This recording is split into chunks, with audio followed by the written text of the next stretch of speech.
c'est que c'est la chose que nous sommes en train de faire.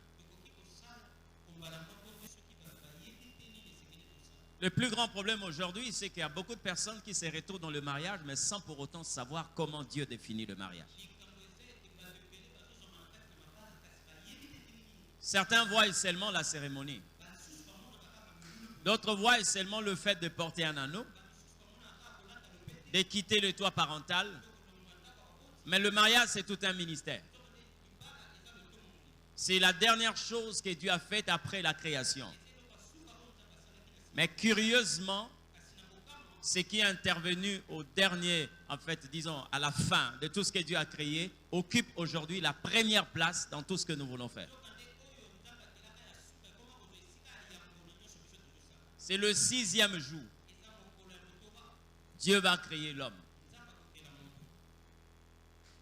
Non seulement qu'il crée l'homme, mais il pense aussi que cet homme ne soit pas seul.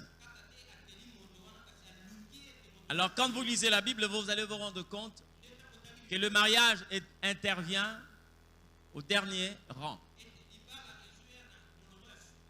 Mais ce n'est pas parce que Dieu a créé le mariage à la fin de tout ce qu'il a créé que le mariage n'est pas important.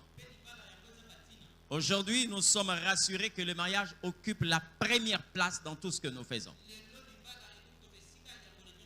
Une nation qui ne sait pas définir le mariage, une famille qui ne possède pas les vraies valeurs du mariage, c'est une nation détruite et une famille rien. Alors bien aimés, nous allons, par la grâce de Dieu, parler du mariage, simplement. Je ne m'aurais pas parlé sur le principe, le 9 principes du mariage, je ne sais pas quoi. Je vais parler seulement sur le mariage. Le mariage. Nous allons voir par la grâce de Dieu. Il est vrai que nous n'aurons pas assez de temps, mais nous prions que Dieu nous rende capables non seulement de comprendre, mais aussi d'appliquer ce que nous allons entendre en ces livres. Je dis bien, il est très important que nous puissions parler du mariage. Parce que le mariage, c'est un monde très merveilleux, mais que plusieurs aujourd'hui sont en train de qualifier un monde fou. Un monde bizarre. Beaucoup de gens veulent sortir parce qu'ils se sont rendus compte que le mariage n'est pas un monde là où on peut vivre. Nous assistons à beaucoup de divorces. Il y a même de ceux qui préfèrent le toit parental que le toit conjugal. Il y a de ceux qui considèrent le mariage comme étant, je ne sais pas, peut-être le pire de ce qu'ils ont vécu dans la vie. Certains ont considéré le mariage comme un accident qu'ils ne devaient pas normalement connaître. Mais or, le mariage est un monde merveilleux. Vous allez découvrir avec moi que dans le mariage, que l'Éternel a permis à l'homme de définir, de connaître certains sentiments que l'homme ne peut pas expliquer même avec son intelligence. Mais j'aimerais d'abord, avant de lire ces passages de la Bible, le monde est un mariage, plutôt, le mariage est un monde réservé seulement aux amoureux. Mais le malheur, c'est que vous voyez des courageux dans le mariage. Vous voyez des audacieux dans le mariage.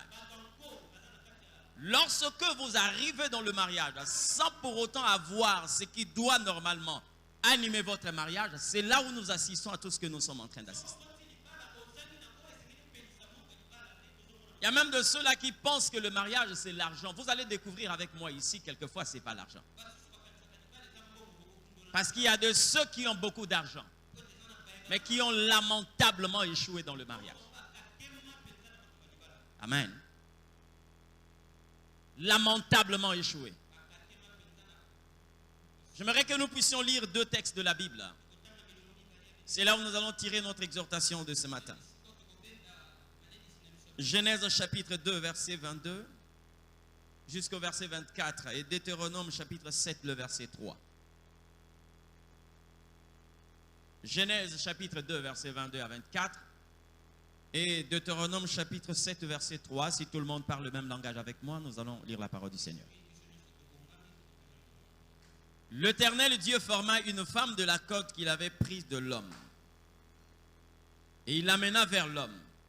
Et l'homme dit, voici cette fois-ci, celle qui est l'os de mes os et chair de ma chair. On l'appellera femme parce qu'elle a été prise de l'homme. Verset 24. C'est pourquoi l'homme quittera son père et sa mère, s'attachera à sa femme, et les deux deviendront une seule chair. J'entends quelqu'un dire amen. Deutéronome 7.3. Tu ne contracteras point de mariage avec ce peuple. Tu ne donneras point tes filles à leurs fils, et tu ne prendras point de leurs filles pour tes fils. Parole de l'Éternel Dieu. Merci. Bien-aimés, ces deux passages que nous avions lus. Je commencerai d'abord par Deutéronome. Vous allez vous rendre que Deutéronome, Dieu est en train de parler de mariage comme une loi qui touche l'interdit. En tant qu'un bon lecteur de la Bible, si vous lisez la Bible, vous allez vous rendre compte que la première place ou le premier endroit où Dieu a parlé du mot mariage, c'était dans le Deutéronome. Donc le mot mariage est vu premièrement dans les livres des Deutéronomes. Pendant ces temps, la vie du mariage a déjà commencé dans les livres de Genèse. Ça veut dire que vous pouvez commencer une vie sans pour autant connaître le nom de cette vie que vous avez commencé. Et pourquoi dans le Deutéronome, Dieu parle du mariage comme une loi qui touche l'interdit? C'est tout simplement parce que les hommes, lorsqu'ils prennent la relève de ce que Dieu a commencé, ils ont la possibilité de redéfinir autrement les choses. Dieu définit le mariage de sa façon. Et les hommes aussi définissent le mariage de leur façon. Et ça fait de sorte que nous avons des sentiments diamétralement opposés à Dieu. J'ai compris que le mariage, ce n'est pas d'abord le nom. Mais c'est la vie qui doit être trouvée là. Amen. Lorsque la Bible parle du mariage dans les livres de Deutéronome, mais la vie du mariage avait déjà commencé. C'est déjà dans les livres de Genèse où on nous parle du mariage.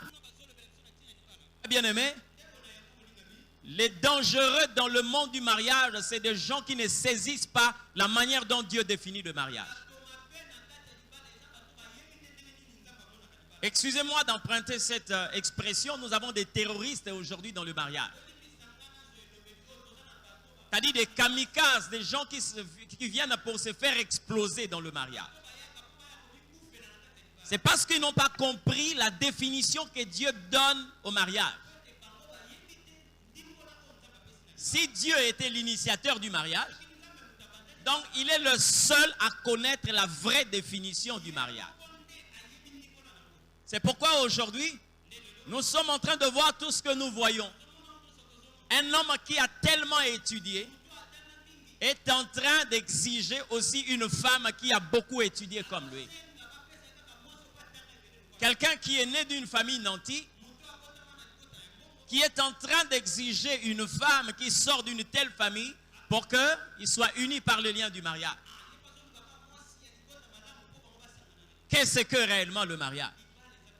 C'est pourquoi, bien aimé, pour ne pas beaucoup voyager, nous allons parler de ce que le mariage est, de ce que le mariage aussi n'est pas. Parce que si nous rentrons dans les détails, certainement le temps va nous manquer. Mais j'aimerais seulement passer par là, parler de ce que le mariage est selon Dieu et ce que le mariage n'est pas. Hommes comme femmes, tous aspirent au mariage. Mais le problème, comme je l'ai dit ici, c'est que quand vous posez la question à celui qui aspire au mariage, pourquoi vous voulez vous marier? Pendant que je suis allé à Brazzaville, à notre église de Brazzaville, célébrer un mariage, j'ai voulu m'entretenir avec les deux conjoints. J'ai posé la question à l'homme. le conseil prénuptiaux, j'ai posé la question à l'homme, pourquoi tu veux te marier? Et il me dit, papa, parce que l'âge a tellement avancé. Et souvent quand je rentre du travail, bon, en fait, j'ai du mal à préparer, vous voyez, avec tout ce que... J'ai dit, donc aussi, on te trouve un cuisinier, un lavandier, tu peux abandonner ces sentiments ou cette vision de te marier. Oh non. J'ai dit déjà, tu es un danger pour le mariage. Je pose la question à la femme. Pourquoi tu veux te marier? Elle dit non, non, non, c'est la vie de toutes les femmes. Et non seulement ça, l'âge aussi est en train d'avancer. J'ai dit non. Dieu ne donne pas le mariage parce que l'âge avance. Non, non. Si vous avez cette conception pour le mariage, alors vous deviendrez aussi un kamikaze dans le foyer. Alors, qu'est-ce que le mariage selon Dieu? La première des choses, vous devez retenir que le mariage, c'est une vision de Dieu. Le mariage n'a jamais été la vision de l'homme. Parce que moi, ma Bible me dit, l'Éternel Dieu vit qu'il n'était pas bon que l'homme soit seul. Ce n'est pas l'homme qui avait constaté ça. Vous comprenez ce que je dis? Ce n'est pas l'homme qui a constaté qu'il ne pouvait pas rester seul. C'est Dieu qui avait constaté. Donc, Dieu s'approprie du mariage comme étant sa vision. Et si le mariage est une vision de Dieu, ça veut dire que la provision de ces mariages ne peut venir que de Dieu lui-même. Rassurez-vous que le mariage, si vous avez besoin de vous marier, posez-vous la question de savoir est-ce que vous êtes dans la vision de Dieu ou vous êtes dans votre propre vision. Certainement, durant cette exhortation, il y a des choses qui vont vous choquer. Hein? Il y a des choses qui vont vous choquer, mais supportez ça, c'est comme ça. Parce qu'ici, nous sommes en train de vouloir définir le mariage selon Dieu, pas selon nous. Et je l'ai dit, le mariage, c'est un monde merveilleux. Qu'est-ce que le mariage? C'est un monde très merveilleux qui demande à l'homme de comprendre la pensée de Dieu sur soi. Qu'est-ce que Dieu pense? Parce que quand Dieu nous a introduits sous le soleil, il ne nous a pas laissé respecter notre agenda. Nous sommes dans ce monde pour accomplir la volonté de Dieu. Alors lorsque vous êtes dans le mariage ne doit pas être votre vision, mais c'est la vision de Dieu. Alors si c'est la vision de Dieu, vous devez chercher à connaître quelle est la pensée de Dieu pour vous. Sinon, vous allez voir un homme qui se lève et qui commence à choisir sa femme. Vous allez voir une femme qui se lève qui commence à choisir son homme. Mais comme je l'ai dit au premier point, si c'est le mariage et la pensée de Dieu ou la vision de Dieu, c'est l'Éternel Dieu qui a des projets pour chacun de nous. Tel que vous êtes là, il y a quelqu'un, Dieu, qui a prévu le chemin où vous allez passer. Ce n'est pas à vous de choisir n'importe quel chemin. Vous voyez le problème que nous avons aujourd'hui? C'est parce que plusieurs sont en train de vivre dans une sorte d'incompatibilité dans le foyer. Je vais vous donner un exemple clair pour vous éclairer. Vous regardez la charpente de l'homme. Chaque homme a une morphologie. Tel que moi, je suis mince. Et vous ne pouvez pas imaginer que dans ma charpente, je puisse avoir un os qui dépasse la forme de ma charpente. C'est impossible. Amen. Mais il y a aussi des hommes plus élancés, plus castards que moi. Alors lorsque vous êtes dans le domaine de la médecine, on peut permettre dans votre vie ce qu'on appelle la greffe. On peut prendre par exemple un os, on peut prendre, je ne sais pas, un organe et mettre dans votre organisme. Mais dans le domaine de l'ossement, ou encore, ceux-là qui étudient les os, vous comprenez? Vous ne pouvez pas prendre un os qui est plus long que la personne qui est là et que vous puissiez remplacer par un os malade, par exemple. Sinon, vous allez provoquer ce que nous appelons l'infirmité dans la vie de cette personne.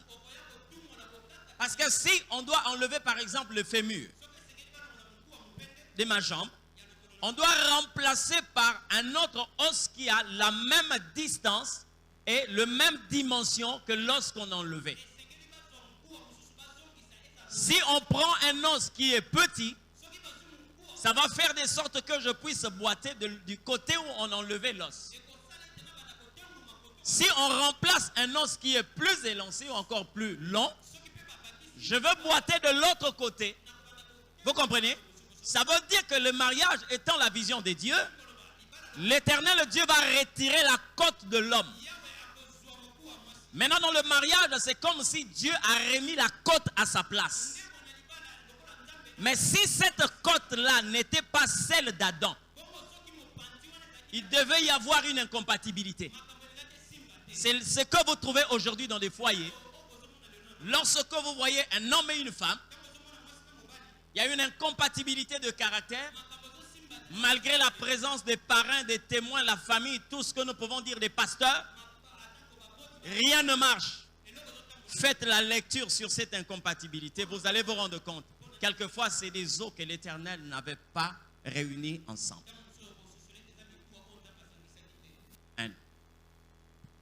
Je dis ceci.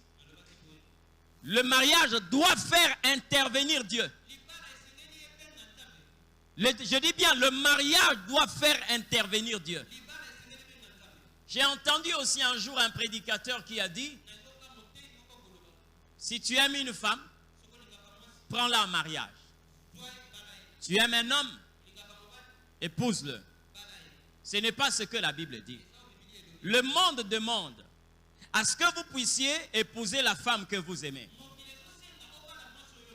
Mais la Bible vous demande d'aimer la femme que vous allez épouser. Deux choses tout à fait contraires. Ça veut dire au début, Dieu peut vous demander de prendre une femme que vous n'avez pas aimée. Mais comme c'est lui qui déverse l'amour dans le cœur de l'homme, vous finirez par aimer cette femme. Vous pouvez aussi vous allier à un homme que vous n'avez pas aimé au début. Mais par la suite, le meilleur choix, c'est celui de Dieu. C'est ce qui arriva entre Jacob et Léa. Vous comprenez? Il a préféré Rachel. Mais comment se fait-il que la femme que lui n'a pas aimée, c'est cette femme-là avec qui Jacob a eu plus d'enfants? Qu'est-ce qui a fait ça? Ça, c'est le principe de Dieu. Alléluia. Donc, le mariage, il faut que l'homme comprenne la vision de Dieu. Qu'est-ce que Dieu pense pour chacun de nous? Le mariage est un monde, comme je l'ai dit, où Dieu enseigne certaines de ses natures à l'homme. C'est dans le mariage que l'Éternel Dieu permet à l'homme de connaître certaines choses que lui ne pouvait pas communiquer à l'homme directement. Une fois, j'étais en train d'enseigner à l'Institut. J'ai posé la question au pasteur. Qu'est-ce que la jalousie? Ils m'ont défini la jalousie de plusieurs manières avec un français de la Sorbonne, tout ce que vous connaissez. Non, la jalousie, c'est un sentiment contraire. Voilà, celui-là, apôtre, c'est quoi? Évangéliste, prophète. Mais à la fin, nous avons compris que le mariage, quelquefois, plutôt la jalousie, ce n'est pas seulement ce que nous pouvons définir ou la définition que nous avons dans les dictionnaires. Non. J'ai posé la question à un pasteur. Admettons que vous êtes en train de marcher avec maman, bras dessus, bras dessous. Et qu'une personne quitte là, un homme qui vient poser sa main sur l'épaule de votre femme. Quelle va être votre réaction? Il dit non, docteur, je ne peux pas permettre des choses comme ça. J'ai dit oui. En fait, là, vous n'avez pas besoin de la définition de la jalousie. Ce que vous allez manifester là, c'est ce qu'on appelle la jalousie. Donc la jalousie réellement n'a pas besoin d'une définition qui vient d'un dictionnaire. Lorsque la Bible dit Dieu est un Dieu jaloux, Pour vous montrer ce que c'est la jalousie, il a placé l'homme dans le mariage. Bien aimé, j'ai vu des personnes qui se disputent tout simplement parce que le mari a fait un rêve où il y avait une femme qui est en train de lui faire des avances. C'est un songe. Vous comprenez la dimension de la jalousie? C'est un songe, il a rêvé. Et c'est la femme qui réagit. Et toi, lorsque la femme là est en train de te faire, tu avais dit quoi? Oh non, après j'étais en train de la regarder. Non, toi tu ne peux pas la regarder. Non, toi tu es un enfant de Dieu. Parce que quelque chose de pareil, normalement tu es révolté. Pourquoi tu n'étais pas fâché? Bien aimé, le problème est parti de là. C'est un songe, ce n'est même pas une réalité. Pourquoi? Parce qu'on est tellement possessif. Vous comprenez ce que je dis? Nous avons appris des histoires où l'homme a tué sa femme à cause de la jalousie. La femme a préféré manquer l'homme et ne jamais partager cet homme à une autre femme. À cause de quoi? La jalousie. Et quand la Bible dit, Dieu est jaloux. Si vous voulez connaître ça, venez dans le mariage. Vous allez connaître ce que c'est la jalousie. Donc vous mettrez votre dictionnaire de côté, micro Robert, je ne sais pas, Larousse et tout. C'est que vous allez vivre là. C'est ça la jalousie. Lorsqu'on parle de la fidélité, oui, Dieu est fidèle. Mais qu'est-ce que la fidélité? Regardez le mariage, vous allez comprendre ce que c'est la fidélité. Amen. Et en cas d'infidélité, vous allez aussi comprendre certaines natures que nous trouvons en Dieu. L'amour, la jalousie, l'infidélité, plusieurs choses, nous découvrons cela dans le mariage. Qu'est-ce qu'un mariage? Le mariage, c'est un monde qui exige une seule monnaie pour que vous puissiez vivre là-dedans. Ici, à Kinshasa, c'est le franc congolais. À Brazzaville, c'est le franc CFA. À Londres, États-Unis, tout ce que chaque nation a sa monnaie. Si vous voulez bien vivre dans cette nation, vous devez avoir la monnaie qui vous permet de faire des courses. Là. Aujourd'hui, vous pouvez avoir les yens. Ici au Congo, en dehors du fait qu'il y a des changeurs, si vous vous pointez devant une femme au marché, vous lui donnez par exemple le livre sterling, elle va vous regarder comme ça pour dire ça c'est quelle monnaie. Si vous rentrez dans le monde du mariage, il y a une seule monnaie qu'on appelle l'amour. Lorsqu'il n'y a pas l'amour dans le mariage, on ne pouvait pas fonctionner. Vous comprenez ce que je dis? Donc tout ce que les hommes disent. Parce qu'aujourd'hui vous avez des mariages en blanc. Par exemple en Europe, vous voyez des personnes qui se marient. Non parce qu'on doit se marier selon Dieu, mais parce qu'on a besoin des documents. Il y a des mariages par intérêt. Donc tout mariage qui n'est pas basé sur l'amour, je vous assure que ce n'est pas un mariage. Vous comprenez ce que je dis? Le temps nous est tellement imparti que nous allons sauter certains points pour dire ce que le mariage n'est pas. Alors le mariage, ce n'est pas aussi l'union d'un homme et d'une femme. Ça va vous déranger, mais supportez ça. Le mariage n'est pas l'union d'un homme et d'une femme. Si vous lisez très bien la Bible, vous allez vous rendre compte. L'Éternel n'a jamais dit que l'homme va quitter ses parents pour s'attacher à une femme. Ou encore la femme doit s'attacher à un homme. Ce n'est pas ce que la Bible dit. Mais si la Bible commence par dire, l'homme quittera son père et sa mère, s'attachera à sa femme. C'est-à-dire ce n'est pas la femme, mais c'est sa femme. Ça veut dire pour réussir le mariage, vous devez d'abord chercher à trouver sa femme. Il y a plusieurs femmes aujourd'hui, mais toutes les femmes ne sont pas sa femme. Il y a plusieurs hommes aujourd'hui, et tout homme n'est pas son mari. Ça fait de sorte que lorsque vous prenez une femme, vous allez à la commune, vous allez auprès de sa famille. Si ce n'est pas sa femme, vous finirez par faire un stage dans le foyer et vous sortirez. La Bible dit l'homme quittera son père. Il n'a pas quitté un père, mais il a quitté son père. S'il a quitté son père et sa mère, il doit s'attacher à sa femme.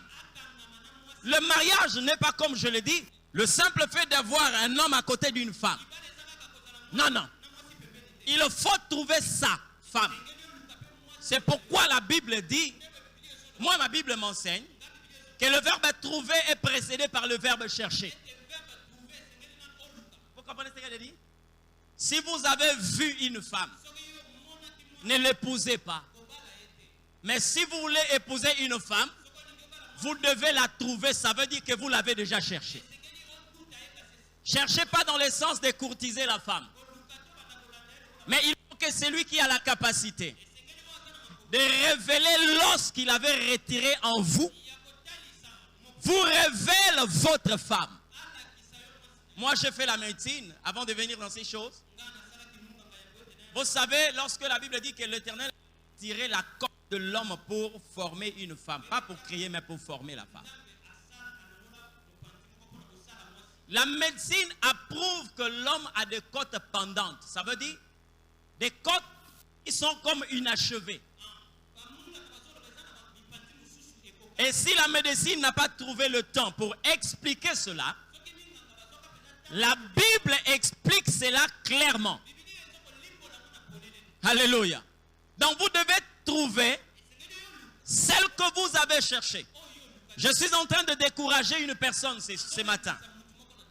Quand quelqu'un dit, moi si on se remonte à balaye, ce matin on se peut balayer. Non, non. Le mariage est une alliance. On est d'accord? Est-ce qu'on est d'accord que le mariage est une alliance? L'Éternel défend à son peuple de faire des alliances sans sa volonté. Ésaïe chapitre 30 verset 1. Malheur aux enfants rebelles qui font des alliances sans ma volonté. Mon frère, je te dis, les yeux que tu as ne te suffisent pas pour chercher la femme de ta vie. Ma soeur, les yeux que tu possèdes ne suffisent pas pour chercher l'homme de ta vie. Il y a quelqu'un qui a la possibilité d'amener celui qui était sorti de toi tout près de toi. C'est l'Éternel Dieu. Le mariage, c'est le rapprochement des ossements qui étaient séparés à un certain moment. Et pour que vous puissiez arriver à réunir la charpente toute complète, il faut que l'Éternel intervienne comme vous lisez dans le livre d'Ézéchiel 37. La Bible parle de ces prophètes qui étaient dans la vallée des ossements desséchés. Tout était dispersé. Mais il a fallu que le prophète commence à prophétiser pour que chaque ossement puisse retrouver sa charpente. Je t'encourage à mettre tes pieds à terre, tes genoux à terre. Je t'encourage de lever les mains dans la présence de Dieu pour que l'Éternel Dieu te révèle l'homme de ta vie et pour que l'Éternel te révèle la femme de ta vie. Les yeux là ne peuvent pas détecter le cœur de l'homme. Alléluia. Il y a un homme qui a pris le risque. Éléazar, le serviteur d'Abraham. Il a prié l'Éternel en disant, la femme qui va donner à boire au chameau et qui me donnera à boire, c'est celle-là que je vais prendre pour femme. N'est-ce pas? Isaac avait besoin d'une femme, il fallait d'abord, au lieu de dire même que j'ai besoin d'une qui va être brune, une qui va être, je ne sais pas, de teint sombre, elle doit être élancée, elle doit avoir une taille, je ne sais pas, 16 ou quoi. Non. Mais, il dit, celle qui me donnera à boire et qui donnera à boire au chameau, quel risque? Mais si par exemple elle est borgne, si elle est borgne, si elle est manchot, si elle boite, comment tu peux prendre un tel risque? C'est parce que Dieu sait. La condition pour le mariage, ce n'est pas la beauté. Ce n'est pas ce qui fait la femme. Éléazar est en train de parler sur la soumission. C'est ce qui fait la femme. Ma soeur, tu peux être belle. Mais à un certain moment, la beauté est rendue vaine lorsqu'on est en face d'une femme désobéissante. L'homme peut être beau. Mais lorsque on est en face d'un homme qui vous fait des fugues, qui vous trompe à tout moment, même son argent ne vous dit plus rien. Même son style vestimentaire ne vous dit plus rien. Pourquoi? Parce que l'homme, ce n'est pas seulement ce qu'il a comme apparence extérieure, mais plutôt une qualité qu'il doit normalement avoir. Le Seigneur dit, Marie, aimez vos femmes et femmes, soyez soumises. Qu'est-ce que le mariage n'est pas? Le mariage n'est pas un couple. Amen. Le mariage n'est pas un couple. C'est-à-dire, lorsque les gens voient, non, c'est le couple tel. Oui, c'est vrai. Ça, c'est selon nous. Mais selon Dieu, le mariage, ce n'est pas un couple. Parce que le couple dans le mariage, c'est voir un homme ensemble avec sa femme. C'est un couple. On n'est pas que je parle des animaux. Je parle seulement de l'homme. Mais écoutez, lorsque vous trouvez dans le mariage deux personnes, ça veut dire que ce mariage-là est un mariage à problème. Dans le mariage, on ne doit pas trouver deux personnes. Dieu définit le mariage comme étant un endroit où on doit trouver une seule personne. Parce que la Bible dit, l'homme quittera son père et sa mère s'attachera à sa femme, les deux deviendront une seule chair. Donc le mariage ne doit pas être un couple. Le mariage, c'est une personne. Et si c'est une personne, donc nous devons avoir la même vision, nous devons avoir la même pensée, nous devons avoir le même sentiment et nous devons avoir le même comportement. J'ai souvent l'habitude de le dire, l'homme est tripartite. Si vous avez réussi à devenir une seule chair, cela ne veut pas dire que vous êtes arrivé, il y a encore un parcours à faire. Parce qu'il faut arriver au point d'être une seule chair, une seule âme et un même esprit. Vous comprenez ce que je dis? C'est ça le mariage. Ce n'est pas un couple. Si vous êtes en train d'attendre le mariage comme étant un couple, ça veut dire que vous avez échoué quelque part. Nous avons besoin de gens qui ont une même vision. Le mariage, ce n'est pas le fait d'avoir une femme à côté d'un homme, mais c'est de voir un homme dans la femme et la femme dans l'homme. Pour qu'ils deviennent un, ils doivent devenir comme ça. Vous comprenez ce que je dis? C'est ça le mariage. La femme dans l'homme et l'homme dans la femme. C'est-à-dire que tu peux rencontrer un homme sans pour autant rencontrer sa femme. Tu parles à l'homme. Mais lorsque tu rencontres sa femme, à l'insu de l'homme, tu te rends compte, c'est comme si c'est l'homme qui est en train de parler par cette femme, parce qu'ils ont un même langage. Amen. Nous devons faire le nécessaire, que Dieu nous aide à mieux définir le mariage selon lui. Alors le mariage est un monde où Dieu interdit à l'homme de défendre ses intérêts. Vous n'êtes pas dans le mariage pour défendre vos intérêts. Si Dieu est l'initiateur du mariage, ça veut dire qu'il vous introduit dans le mariage pour défendre ses intérêts. Pourquoi il peut y arriver qu'un homme ne se retrouve pas dans le mariage, mais Dieu se retrouve? La femme ne se retrouve pas dans le mariage, mais quand Dieu se retrouve, vous serez là.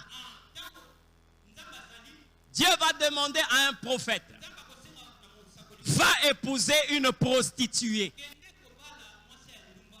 Va épouser une prostituée. Bien aimé, vous savez, dans des maisons, excusez-moi, hein, c'est un exemple que je prends. Dans des maisons où quand vous regardez l'enfant,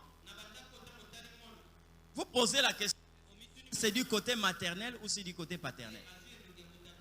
Lui, il a des oreilles comme ça.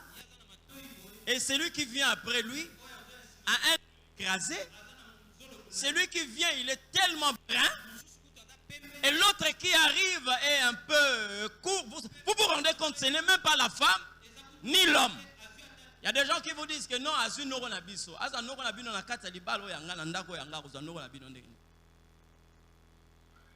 quand vous voyez déjà un foyer comme ça, c'est un foyer où pèse beaucoup de suspicions.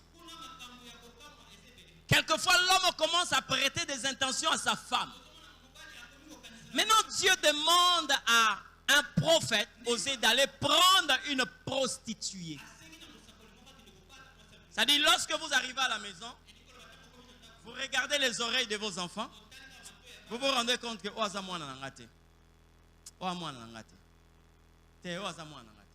ça, c'est pas mon enfant. Mais l'Éternel Dieu demande à Osée d'aimer la femme. Quand Osée vient surprendre cette femme en flagrant délit, au lieu de la bastonner, Dieu dit non, aime-la. Vous comprenez ce que je dis?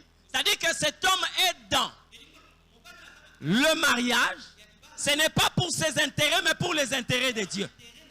Si ce n'était que pour les intérêts de Dieu, Abraham pouvait divorcer avec Sarah. Si ce n'est seulement pour les intérêts des hommes plutôt, Abraham devait divorcer avec Sarah. Mais ils sont restés ensemble. Parce que dans le mariage, ils étaient là pour les intérêts de Dieu. Alléluia. Vous qui voulez entrer dans le mariage, faites attention. J'ai déjà vu des couples où l'homme, par exemple, est un licencié en économie et la femme, c'est un cerveau glacé. Excusez-moi l'expression. C'est-à-dire la femme n'a pas beaucoup étudié. Mais est-ce que ces deux personnes doivent rester ensemble? Oui.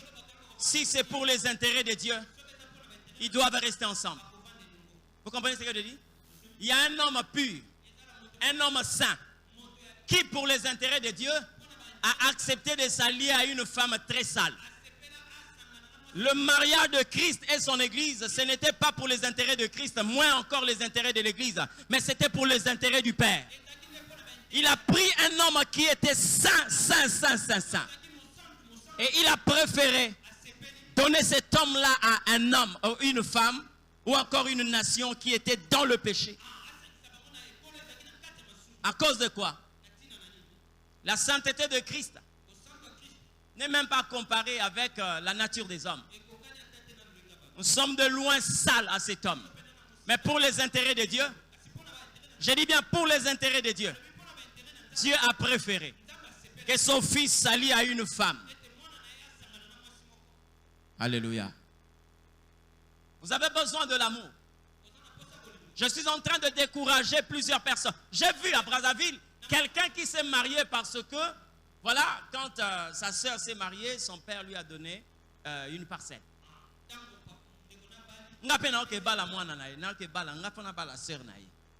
Parce que son papa, c'était un ministre. Si le mariage est vu comme ça, sachez-le bien, vous allez faire un stage. J'aimerais dire ceci.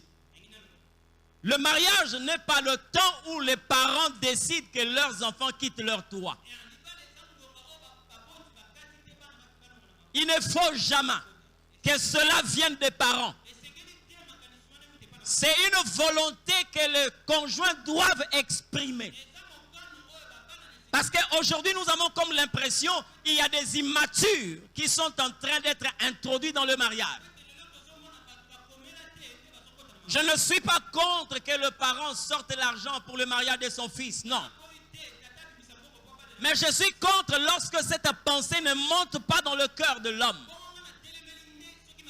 La Bible dit l'homme quittera son père et sa mère. Il doit voir ces sentiments-là. Vous avez dans la vie des personnes qui n'ont jamais quitté. Et on les connaît très bien. Moindre problème, ils rentrent vers papa et maman. Lorsqu'on n'a pas encore quitté, vous comprenez ce que je dis? Il y a de ceux qui amènent le prolongement de la famille dans leur foyer. C'est maman qui dit à la femme ce qu'elle doit faire. C'est papa qui dit à l'homme ce qu'il doit faire. Non, notre maison n'est pas le prolongement de votre maison. Lorsque nous sommes dans le mariage, Dieu prend un homme et une femme, il leur permet de bâtir une république. Alléluia. Et un dernier élément. Lorsque vous avez la facilité de recevoir la vision sur le mariage, faites attention avec un élément très important qu'aujourd'hui agite plusieurs foyers, c'est la fécondité. J'aimerais quand même parler de ça avant de prier. La fécondité. Quand l'Éternel Dieu a institué le mariage, la Bible dit, il a béni l'homme. Il a béni la femme. Soyez féconds, multipliez, vous remplissez la terre, assujettissez-la. Mais, ne demandez pas la fécondité à Dieu si vous n'êtes pas conscient de votre nature. Vous comprenez ce que je dis? Parce que lorsque vous n'avez pas la connaissance sur votre nature, la fécondité peut devenir une punition au lieu de devenir une bénédiction. Moi, ma Bible me dit ceci. Lorsque le méchant se multiplie, le peuple grince le dent. Le méchant, c'est une personne, mais qui ne tient pas compte de sa nature, mais qui veut profiter de la fécondité. Aujourd'hui, si le monde est ce que le monde est, même notre pays, le Congo, c'est à cause des méchants. Je l'ai dit sans avoir la langue dans la poche. Vous ne pouvez pas expliquer que dans une nation immensement riche, mais avec un peuple profondément pauvre. Pourquoi? Et pourtant, bien aimé, des sommes, je dis bien, des sommes colossales, des montants exorbitants. S'il faut avoir un budget dans ces pays, nous devons nager dans les 50 milliards. Mais pourquoi le Congo est en train de patauger? C'est tout simplement à cause de la présence des méchants. Vous voyez quelqu'un qui gagne 13 000 $, mais qui est en train de discuter avec sa sentinelle qui lui demande 70 $ de salaire. Lui travaille du 1er au 30. On le paye 13 000 $. Il est logé. Il est véhiculé. Vous comprenez?